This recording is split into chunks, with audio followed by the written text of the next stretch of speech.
Is Ukraine advancing in Robotyne even as Russia pushes back outside of Bakhmut?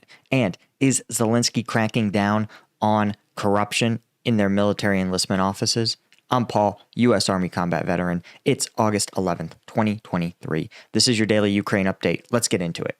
Okay, first, let's take a look at the combat map. The control map hasn't actually been updated yet, but we'll still have it up. I just want to use it as a reference for a couple of things. Interestingly, on Ukrainian social media, a picture has been posted. Oh, it actually just, I guess, took it down, depicting a Ukrainian soldier posting at, it was a Ukrainian soldier posting at the entrance to Robotyne, right? This is the town here that Ukraine has been working to liberate for quite a long time. And while the Ukrainian soldier is just depicted as being in front of the sign marking the entrance to the town, if you're posing for pictures in front of a sign, it's usually indicative of the fact that you've got at least you're out of enemy small arms range, which is around 300 meters. So you're looking at probably something in the range right around here would be the advance. So at least Ukrainian control advancing 300 to 600 meters south towards Robotyne. When we look elsewhere, there's not been a ton of notable activity. Russian attacks continuing outside Donetsk, Bakhmut, and of course near Kupiansk, and notably, Russian forces also conducting a counterattack near the Burkiva Reservoir. When we go over to War Mapper is actually reporting that Russian forces have retaken parts of the Burkiva Reservoir. And it's worth pointing out that this is a tactically difficult position to maintain, simply because some of the Ukrainian troops here are fighting with their backs to an impassable obstacle in the form of this reservoir. Makes it hard to conduct resupply, makes it hard to get troops in and out, right? They have to kind of come in and around this entire side here. And bear in mind, the entire reservoir itself is only about 300 meters. So you have to pass through a pretty tight spot with Russian forces basically on many sides of you within small arms range in order to conduct resupply. So these troops here are in kind of a tough spot. And it was, to me, I'm surprised they held as long as they did, right? Usually when you have this sort of situation, as we've talked about, salients tend not to persist. They tend to either get collapsed inward and even out with the remainder of the battle line, or they get expanded into a new front line entirely. And it looks like that's what's happening here in Burkiva. But again, in terms of trade-off, you see there's very limited value in this territory. In contrast to the south, you look at Robotyne, this is at least a village of some substance and significance, especially when we take a look at Russian fortification efforts.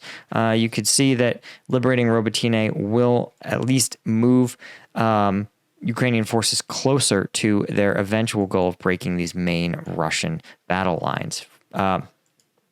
Anyway, usually at this point, I talk about combatvetnews.com, and of course, it's true, that is going to be in the description, but I'm also going to talk about a huge project I've been working on. I can't disclose all of the details yet, but it is very close.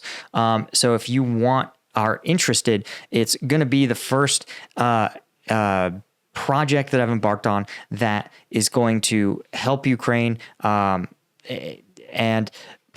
be a win for the channel, for even you guys, the audience. So I think it's huge. Stay tuned. You definitely want to be a member of the Discord to get the first news when we make it official.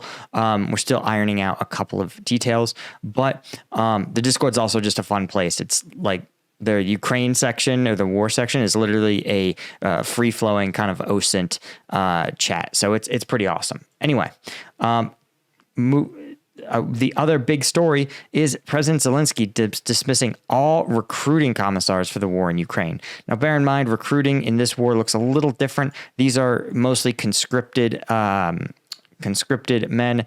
And so these officers that run these enlistment centers, they are responsible for screening out medical issues and ensuring that everyone who says everyone who's due to be conscripted is conscripted.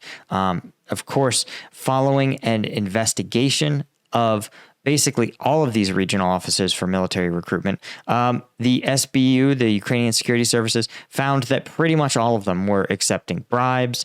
It seems like generally these troops were either accepting what looked like bribes, assigning favorable conscripts to low stakes jobs, or it's simply declaring them medically unfit, and enriching themselves in the process. There's some rumors that one former army commissioner bought a villa in Spain for around 4 million euros. So a sign that they've definitely taken some money from someone, likely again to allow conscripts to evade military service. So this is a huge firing. Zelynskyy also encouraged the fired commissars to go to the front, and said they're actually going to be replaced by soldiers who, quote, have passed through the front or who can no longer be in the trenches because they've lost their health or a limb, because those soldiers know that in times of war, cynicism and corruption are betrayal. And that is a pretty reasonable stance to take individuals who can no longer serve on the front lines and cycle them back to serve in rear areas or supporting roles. Anyway, guys, that's all I had for you. Thank you, as always, to our Colonel tier members at combatvetnews.com, as well as our Lieutenant tier members. I couldn't do this without you guys. I appreciate you so much, and I'm going to see you guys in the next one. Cheers.